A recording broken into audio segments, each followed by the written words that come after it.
प्रधानमंत्री चौधरी चरण सिंह जी को भारत रत्न देने का ऐलान हुआ है। उसके बाद जयंत चौधरी ने ये ट्वीट किया है अपने सोशल मीडिया प्लेटफॉर्म एक्स पर पोस्ट करते हुए उन्होंने लिखा कि दिल जीत लिया है। अब भारत रत्न मिलने पर उन्होंने खुशी जाहिर की है। और इसी खबर पर हमारे सहयोगी दीपेश लगातार बने हुए हैं। दीपेश, जिस तरीके से एक साथ 3 नामों का ऐलान होता है, भारत रत्न मिलने की खुशी जताई जाती है और लगातार एक के बाद एक ट्वीट्स आ रहे हैं, प्रतिक्रिया व्यक्त की जा रही है। ये माना जा रहा है कि प्रधानमंत्री के इस फैसले से हर कोई 3 नामों का जी बोलिए।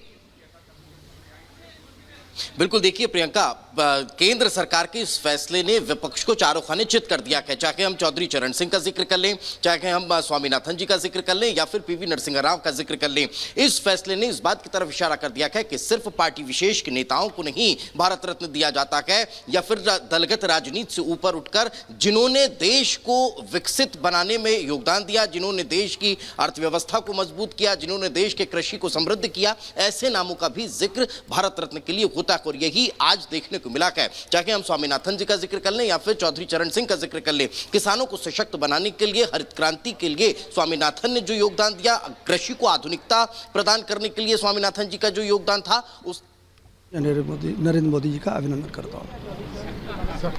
जी को, पीवी नरसिम्हा राव जी को, स्वामीनाथन के नाम मैं प्रधानमंत्री जी को इसके लिए बहुत धन्यवाद देता हूं, उनको प्रणाम करता हूं कि उन्होंने भारत के कृषि व्यवस्था को, अर्थव्यवस्था को और ग्रामीण अर्थव्यवस्था को जो गतिमान करने के लिए दुनिया को आश्वस्त किया है। ये प्रकट होता है कि किसान नेता चौधरी चरण सिंह को और कृषि को बढ़ाने के लिए जो फार्मूला दिया स्वामीनाथन को, कृषि नेता स्वामीनाथन को, उन्होंने भारत रत्न का सम्मान दिया है। इसलिए मैं प्रधानमंत्री जी को बहुत ही धन्यवाद देता हूं, उनको प्रणाम करता हूं। और यही प्रकट करता है कि प्रधानमंत्री जो कहते हैं मेरे लिए 4 ही व्यक्ति है, वह है किसान, जवान, महिला और गरीब।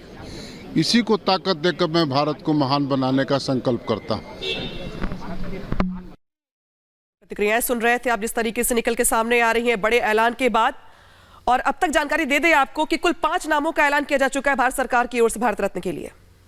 और दीपेश हमारे साथ लगातार बने हुए हैं विजय चौक से। दीपेश को एक बार फिर से यहाँ पर रुक लेते हैं। दीपेश, जिस तरीके से ऐलान हुआ है, प्रतिक्रियाएं तमाम सामने आ रही हैं, लेकिन जो सबसे बड़ा नाम देखिए निकलकर सामने आया वो चौधरी चरण सिंह का नाम निकलकर सामने आया। आरएलडी को लेकर क्या चर्चाएं इन दिनों हो रही है वो हम जानते ही हैं, तो क्या इसका आगे आने वाले चुनावों पर असर देखने को मिलेगा? देखिए, राजनीतिक लिहाज से यह फैसला बेहद महत्वपूर्ण माना जा रहा है और ये लगभग तय भी माना जा रहा था, क्योंकि जब से इस बात की चर्चा चल रही थी। ठीक है दीपेश, आपको यहाँ रुकना चाहेंगे। मदन भैया आरएलडी विधायक हमारे साथ जुड़ गए हैं।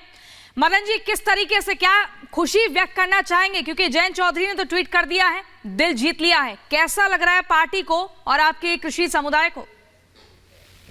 नहीं, बहुत अच्छा फैसला है। ये चौधरी चरण सिंह जी एक देश के सम्मानित किसान नेता थे, जो है अंतर्राष्ट्रीय कृषि विशेषज्ञ जो है, और साथ में स्वामीनाथन जी को और नरसिम्हा राव जी को भी जो दिया गया है, ये वाकई में जो बहुत ही अच्छा जो है फैसला है। और हम इसके लिए जो है बहुत बहुत उन्हें बधाई देते हैं, भारत सरकार को बधाई देने के साथ साथ क्या लोकसभा चुनाव में इसका असर भी देख पा रहे हैं? सुधार लाए। और स्वामीनाथन ने इस देश को, जो हम बचपन में कनाडा का और ऑस्ट्रेलिया का गेहूं चावल खाते थे, वो अब पूरा भारत ग्रीन रिवॉल्यूशन हुआ, हरित क्रांति हुई, उसके जनक है। तो तीनों का यथोचित सम्मान है, मुझे लगता है, भारत रत्न पुरस्कार। और मोदी जी कभी पार्टी के दायरे में देश का विचार करते हैं, पार्टी का केवल विचार नहीं करते, और इसलिए देश में जिनका गौरव होना चाहिए उनका करते हैं। सभी प्रधानमंत्रियों का जो म्यूजियम है वो भी उस उदार दृष्टि का परिचायक है, और सब लोग मोदी जी को, इस निर्णय को बहुत ही खुश है। और मुझे विश्वास है कि देश भर में यही स्वस्थ परंपरा कायम होनी चाहिए। तो सीधे रुक करते हैं दीपेश का। दीपेश, देखिए जब प्रतिक्रिया निकल के सामने आ रही है, सबका लगभग यही कहना है कि पीएम मोदी ने इस बार चारों खाने चित कर दिया विपक्ष को, किसी को बोलने का मौका नहीं दिया, दल की राजनीति से ऊपर जाके यहाँ पे ऐलान किए गए बड़े। लेकिन क्या इसका असर देख पा रहे लोकसभा चुनाव में, क्या अभी समझ पा रहे? क्योंकि जिस तरीके से नरसिम्हा राव की बात करें या कर्पूरी ठाकुर की बात करें या इसके अलावा लालकृष्ण आडवाणी की बात करें या फिर चौधरी चरण सिंह की बात करें, छोड़ा नहीं गया किसी को भी।